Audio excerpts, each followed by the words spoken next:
The Maya International School aims to bring holistic learning as per new education policy, focus on practical-oriented syllabus and centric skill development in the classroom environment. New campus at Dwarika Nagar in front of Greenland Marriage Garden.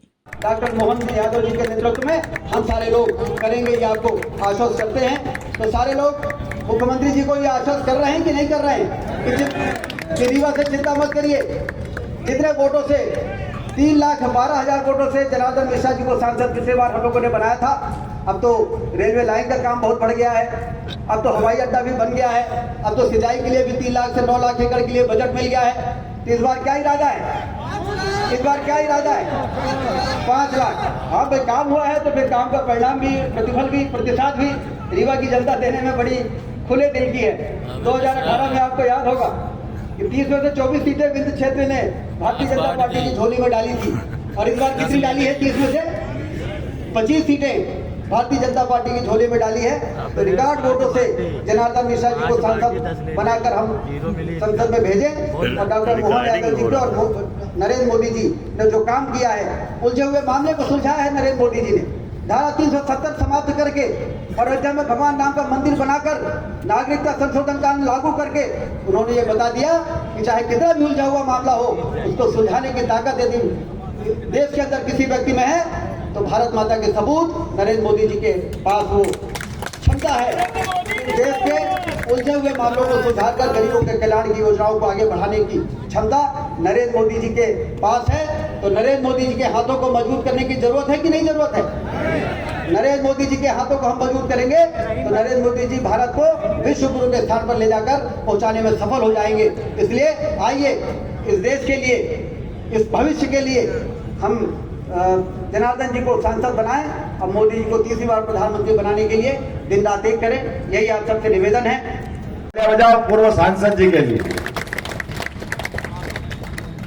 बदलते दौर का भारत और बदलते दौर के भारत में बदलते दौर का मध्य प्रदेश, और बदलते मध्य प्रदेश का साक्षी आप भी हैं और मैं भी हूं। 30 साल पहले मेरा विवाह हुआ, जब मैं रीवा आया तो भगवान बचाए मैं बस में आऊं तो रात भर धक्के गड्ढे क्या क्या करते करते कैसे आता था। मैंने पता नहीं क्या मेरी किस्मत है, कैसे आना पड़ता रीवा। और ऐसे ही जब रेल से आता था तो रेल के डब्बे में बैठ के इधर देखता, तो जैसे ही बरसात गई खेत खाली पड़े, क्या खपड़ेल के मकान, वो क्या कबेलू कबेलू, अंग्रेजी कबेलू के बजाय हमारे बड़ा मन में ऐसी पीड़ा होती थी कि भगवान इस पे किसकी नजर पड़ी है। ये तो वो धरती है जिनने भगवान राम को 11.5 साल अपनाया, अपने आगोश में लिया, उनको आशीष दे करके ये धरती धन्य हुई है। लेकिन दुर्भाग्य के साथ कांग्रेस ने आजादी के बाद अगर इस क्षेत्र की उपेक्षा की तो मुझे इस बात की पीड़ा है कि वर्षों पहले यहाँ के लोगों की जिंदगी खुशहाल हो सकती थी। जो अभी हुआ है वो 70 साल पहले हो जाता। कितनी पीढ़ियां सुधर जाती, कितने लोगों का भला हो जाता। मुझे मालूम है रीवा के लोगों की काम करने की काबिलियत और रीवा के लोगों की अपनी क्षमता। रीवा, सतना, अरे ये तो देवभूमि है जहाँ के लोग इतने पवित्र मन से काम करते कि दुनिया में एक अलग अपनी मीठी जबान के लिए जाने जाते और अपने काम से पहचाने जाते। लेकिन दुर्भाग्य से लगातार नजरअंदाज किए। बड़े बड़े लोग यहाँ थे, लेकिन केवल वोट लेकर के सरकार बनाना और सरकार बना के मौज मस्ती करना, मुझे कहने में कोई गुरेज नहीं है। और उसके उल्टे जैसे ही भाजपा की सरकार बनी पूरा परिदृश्य बदल गया। कहाँ छोटी सी तहसील के नाते से जाना वाला रीवा आज हर कोई लालायित होता कि मेरा मकान रीवा में हो, काश मेरा संबंध रीवा तरफ हो, रीवा संभाग में हो। और केवल रीवा क्यों, रीवा, सीधी, सिंगरौली, ऐसा लगता था श्रीलंका में जा रहा है। आने के रास्ते नहीं, जाने के रास्ते नहीं, रेल के ठिकाने नहीं, और कहने के लिए नीचे धरती रत्न गरबा, क्या चीज नहीं थी वहां, सब कुछ है। अगर नहीं थी तो कांग्रेस की इच्छा शक्ति नहीं थी विकास करने के लिए। कांग्रेस ने गुलाम बनाया हुआ था क्षेत्र को। और जैसे कि बात निकली है, कहां 70 साल और कहां 10 साल, ये चुनाव जो हो रहा है ये हमारे 10 साल का चुनाव हो रहा है। तो आने जाने में समय लगता है। हमारी सरकार ने निर्णय किया हेलीकॉप्टर सेवा से, जिसको समय की कमी होगी। आपके इस एयरपोर्ट से भी यहाँ कोई यात्री आएगा और कम समय है लेकिन चित्रकूट दर्शन करना है तो हेलीकॉप्टर सेवा से चित्रकूट उसको भेज करके वापस लाएंगे। मैहर की माताजी पहुंचाना है तो मैहर की माताजी में हेलीकॉप्टर सेवा हमारी देने वाले हैं। उसके अलावा भी मध्य प्रदेश के अंदर अगर किसी को अर्जेंसी है, जल्दी जाना है, भोपाल पहुंचना है तो 12 घंटे तक रात का रेल का इंतजार करने की जरूरत नहीं, या 6-8 घंटे ड्राइविंग करने की जरूरत नहीं।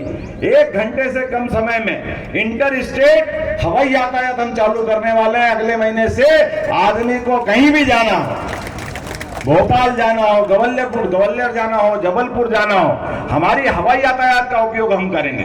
ऐसे एक नहीं कई सारे फैसले हमने लिए। उन फैसलों के बाद भी आज के इस अवसर पर चूंकि हमने सबने अभी गौ माता का विषय आया हमारे बीच में, अरे गौ माता 33 करोड़ देवी देवताओं का आवास उसमें होता है। वो अगर सड़क पे मारी मारी फिरे, हमारी सरकार को ये पसंद नहीं है। किसको पसंद आएगा ये? कोई गाड़ी से टक्कर मार जाए, गाय माता तड़पती रहेगी, कोई बचाने वाला नहीं उसका। मनुष्य के लिए तो एम्बुलेंस है, लेकिन गौ माता के लिए क्या है? हमारी सरकार ने लिया है निर्णय कि माता गौ के लिए भी गाय की एम्बुलेंस बनवाएंगे। 50 किलोमीटर में कोई भी गौ माता अगर घायल हो जाएगी उसका इलाज कराने का प्रबंधन हमारी सरकार द्वारा किया जाएगा।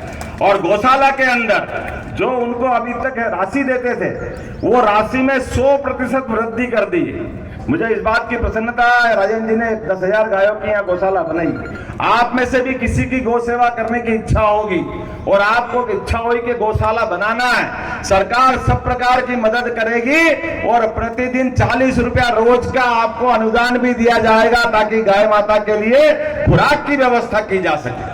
हमारे अपने जिस संस्कृति को हम मानते, भारत की पहचान इसीलिए जानी जाती है। प्रत्येक पवित्र नदी जिनके ऊपर हमारी श्रद्धा है, मंदाकिनी होगी, क्षिप्रा होगी, नर्मदा होगी, सब दूर रिवर कॉरिडोर बनाए जाएंगे। नदी के किनारे घाट बना करके उनको तीर्थ का रूप दिया जाएगा। ऐसे एक नहीं अनेक कई सारे फैसले करने के लिए हमारी सरकार ने निर्णय किए हैं। लेकिन चूंकि आज तो नामांकन का मुद्दा है, हम और आप सब मिलकर के दुनिया के अंदर स्वामी विवेकानंद ने घोषणा की थी 21वीं शताब्दी भारत की होगी और भारत की होगी तो भारत का नेतृत्व करता नरेंद्र मोदी जैसा ही व्यक्तित्व होना चाहिए। बोलो होना चाहिए कि नहीं होना चाहिए? तो अपने स्थान पे खड़े हो जाओ और बांध लो मुट्ठी। अगला बोलना ही नहीं है। 22 जनवरी का घटना आपने सबने देखी, लेकिन मैं याद इसलिए दिला रहा हूं कि ये हमारे भावनाओं का, हिंदुओं के सम्मान का, कांग्रेस को अपमान करने का अधिकार किसने दिया? कांग्रेस ने बार बार हिंदुओं की भावनाओं का कुठाराघात किया, बार बार उनको अपमानित किया। हमने निमंत्रण दिया, हमको मालूम राम मंदिर में अड़ंगे किसी ने लगाए तो एकमात्र पार्टी कांग्रेस पार्टी, जिसके राष्ट्रीय महामंत्री कपिल सिब्बल, मनु सिंघवी, बड़े बड़े पदाधिकारी ये बेशर्म होकर के सुप्रीम कोर्ट में भगवान राम के मंदिर का फैसला नहीं करने के लिए बार बार अड़ंगे लगाते रहे। लेकिन दुर्भाग्य के साथ कहना पड़ रहा है, इनने जितना करना था वो सब कर लिया। लेकिन सौभाग्य की बात है, माननीय सुप्रीम कोर्ट ने वो जब फैसला दिया तो दूध का दूध और पानी का पानी हो गया हमारे अपने देश के अंदर। बोला जय जय श्री राम। अयोध्या का धाम आज दुनिया में इस बात की मिसाल बन गया कि हिंदू हो या मुसलमान, और तो और जिनने 70 साल तक इस मुकदमे में सामने आकर के मुस्लिम पक्ष का नेतृत्व किया, वो भी प्रसन्नता के साथ लोकार्पण में शामिल हुए। ये हमारे देश का अपना चरित्र है, यहाँ राम और रसखान की संस्कृति है।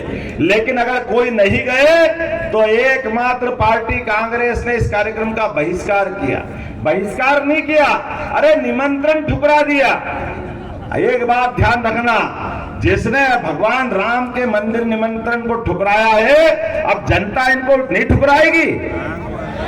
ठुकराएगी कि नहीं ठुकराएगी? आने वाले 19 तारीख को, यहाँ तो 26 तारीख को रीवा के अंदर आज आप नॉमिनेशन फॉर्म जमा रहे हो, दूसरे चरण में आपका वोटिंग है। एक एक आदमी घर घर से निकल के जाएगा, और किसी हालत में भगवान राम का जो अपमान हुआ है उसका बदला लेके मानेगा। बोलो बदला लेगा कि नहीं लेगा? ये आपको प्रभु राम का स्मरण करके जाना है। और लोकतंत्र में हमने पारस तो नहीं देखा, लेकिन ये बदलते दौर का नरेंद्र मोदी का शासनकाल देखा है। परमात्मा की दया से हम अपने आप को नरेंद्र मोदी के रूप में बदलते हुए इस देश की भव्यता और दिव्यता को लाने के लिए अपने कदम बढ़ाएं और किसी भी हालत में जनार्दन मिश्रा जी को तीसरी बार फिर बनाए तो अपने देश का दुनिया के अंदर नंबर 1 का देश बनाने का अगर निर्णय मिलेगा, ये चुनाव फैसला करेगा। जोरदार तालियां बजा करके नरेंद्र मोदी जी के इस तीसरे चरण के लिए कदम बढ़ाइए। The Maya International School aims to bring holistic learning as per new education policy, focus on practical-oriented syllabus and centric skill development in the classroom environment. New campus at Dwarika Nagar in front of Greenland Marriage Garden.